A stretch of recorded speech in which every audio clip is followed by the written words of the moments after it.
Когда родители начали забирать детей из детского сада, один момент не ускользнул от внимания воспитательницы с многолетним стажем.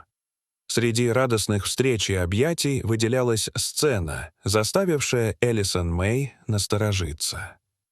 Девочка по имени София Браун, обычно веселая и отзывчивая, вдруг отчаянно отказывалась идти домой с отцом. Элисон работала с детьми уже более 10 лет, и ее внутреннее чутье редко подводило. Поведение Софии выбивалось из привычного, и Элисон ощутила тревогу. За годы своей работы она научилась различать обычные капризы и по-настоящему тревожные сигналы. Она направилась к игровой комнате, где резвились дети.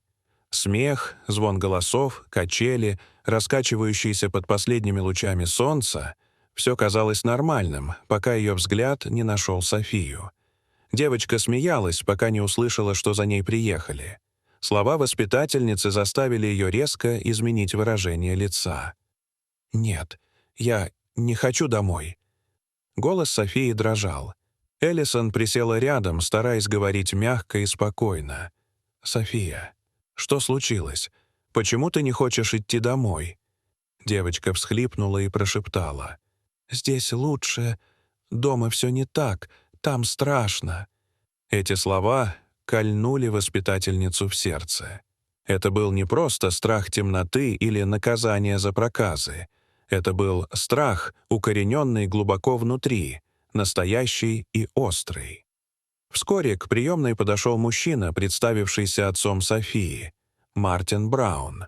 Он выглядел дружелюбно, хотя Элисон заметила напряжение в его поведении. Он избегал зрительного контакта, сжимал и разжимал кулаки, говорил слишком громко. Он предъявил штрих-код с телефона, зарегистрированного на мать Софии, и система подтвердила его допуск. Но что-то в этом ее не устраивало. Почему мать не предупредила об изменении планов? Почему София так испугалась?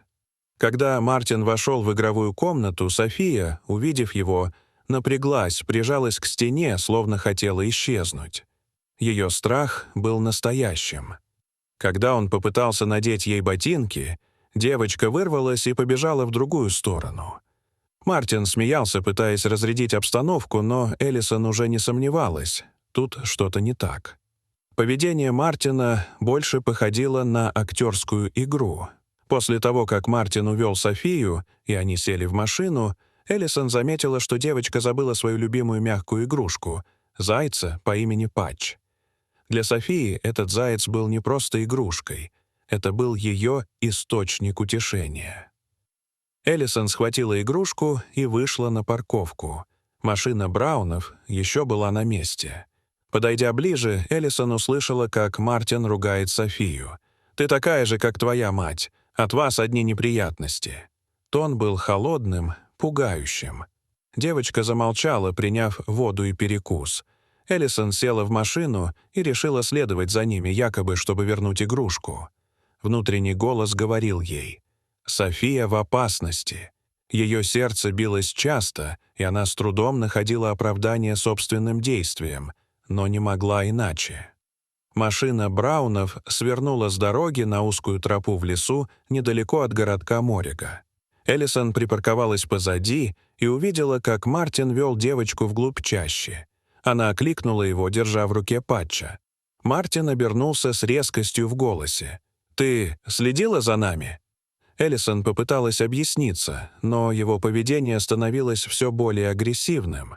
Он уверял, что они остановились, потому что Софии нужно в туалет. Но девочка не выглядела нуждающейся в этом. Элисон решила отступить, села в машину, но не уехала. Вместо этого она съездила на заправку неподалеку, откуда можно было наблюдать лесную дорогу. Там, в тишине своего авто, она проверила адрес семьи в системе детского сада и нашла его. Дом был всего в нескольких милях отсюда. Через несколько минут машина Браунов проехала мимо. Элисон вернулась на дорогу и поехала к адресу семьи, найденному в базе данных. Дом находился в тихом районе на окраине города. Вскоре она увидела ту самую машину на подъездной дорожке. Эллисон припарковалась неподалеку и стала наблюдать. Внезапно раздался звук разбитого стекла и женский крик. «Пожалуйста, остановись, не при ребенке!»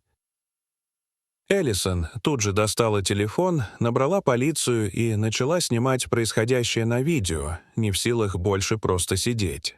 Вскоре появилась полиция. Мартина задержали при попытке сесть в машину. В ней под сиденьем нашли молоток. Дом был оцеплен, внутри нашли Марию Браун, мать Софии.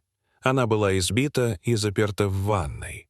София выбежала к Эллисон и крепко обняла ее, всхлипывая. Сквозь слезы девочка прошептала: «Папа сказал, что посадит меня на цепь, если я снова не пойду с ним. Я испугалась». Эллисон едва сдерживала слезы. Она передала эту информацию офицерам.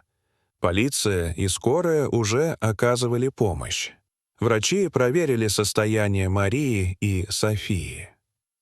Позже в полицейском участке Эллисон оказалась в небольшой комнате с мягким светом и столом, покрытым папками и блокнотами. Напротив нее сидел офицер Джеймс Харпер, мужчина средних лет с усталым, но внимательным взглядом. Он записывал каждое ее слово, задавая уточняющие вопросы. Эллисон пересказывала все, начиная с первого тревожного сигнала, который она почувствовала, увидев испуганное лицо Софии, и заканчивая своими действиями у дома Браунов. Она передала офицеру видео, снятое на телефон, и отметила время, когда оно было сделано.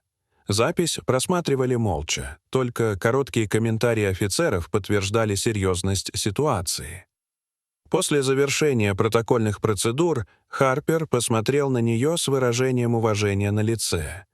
«Вы буквально спасли их», — сказал он, слегка кивнув. «Не каждый решился бы на такое. Ваши действия были не только смелыми, но и своевременными. Многое могло бы пойти иначе, если бы вы не вмешались». Эллисон поблагодарила его за добрые слова, хотя в глубине души она чувствовала не гордость, а тяжесть от осознания, через что прошла семья Софии. Но она также знала. Именно ее решимость и неравнодушие сыграли решающую роль. Ее интуиция, которую она так долго развивала в своей работе, теперь стала ключом к спасению. Внутренне она поклялась себе, что всегда будет доверять этому голосу внутри, даже если логика будет подсказывать обратное. Мария Браун позже подошла к Эллисон со слезами благодарности. «Если бы не вы, я не знаю, чем бы все закончилось. Спасибо». Ее лицо было побито, но в глазах снова светилась жизнь. Эллисон молча кивнула. Она знала одно: прислушавшись к своему инстинкту, она спасла жизни. И теперь она была уверена: больше никогда не проигнорирует тревожный сигнал в своем сердце. В глубине души она знала, она поступила правильно. И если бы пришлось, она сделала бы это снова. Дорогие зрители, что вы думаете об этой истории? Расскажите, пожалуйста, в комментариях. А если вам понравилось это видео, то ставьте лайк и подписывайтесь на наш канал. До свидания.